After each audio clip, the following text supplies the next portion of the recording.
बोले ब्राह्मण विद्वान, विद्या है पर दुखी है। क्यों? विद्या है, अब वो विद्या है तो अगाध विद्या है। जब दूसरे विद्वान के सामने पहुंचा तो उसकी विद्या लघु हुई, तो और विद्या, अब विद्या तो समुद्र है, पूर्ण तो भगवान ही है।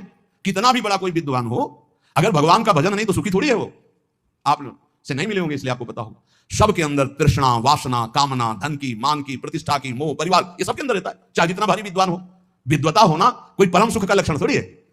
विद्वता का प्रयोग करके कामादि शत्रुओं का नाश करके परब्रह्म में स्थित होना, यह परम सुख का स्वरूप है। तो बोले दुखिया द्विज विद्या बिना, विद्या तो है पर पूर्ण विद्या नहीं है। पूर्ण विद्या क्या है? ब्रह्म विद्या या परा विद्या, प्रेम, पराभक्ति। अगर ये नहीं है तो विद्या है पर वो विद्या तुम्हारे किस काम की? वो परब्रह्म परमात्मा तत्व की प्राप्ति न करा सके सो विद्या धूरि समान। विद्या पढ़ कर तो फिरो औरन को अपमान, नारायण या विद्या नहीं तो सब विद्या धूरि समान। दुखिया द्विज विद्या बिना। अब राजा बल बिन सोए, अब जितने अपने पास सैनिक हैं, जितने अस्त्र हैं, उससे बढ़कर किसी और देश में है, वो हर समय संतुष्ट रहता है कि अगर हमारे देश में, हमारे पास विश्व में सबसे अधिक सेना, सबसे अधिक बल विक्रम हो। और ऐसा नहीं होता। अगर तुम उठोगे 95 में पहुंचोगे तो 100 तुम्हारे सामने माया रख देगी, 5 कमी बनी रहेगी। कभी पूर्णता आ नहीं सकती, क्योंकि पूर्णता ब्रह्म में होती है, माया में नहीं।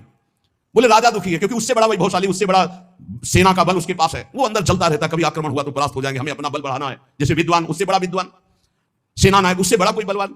रूप बिना गणिका दुखी, जैसे वैश्या है तो अपने रूप को सजाकर लोगों को लुभाती है, तो उससे भी बड़े रूपवान और भी रूपवान है जन। वो अपने रूप से दुखी, के हमारा ऐसा रूप होता कि जो देखे वो हमारे में आकर्षित हो जाए, वो दुखी रहती है।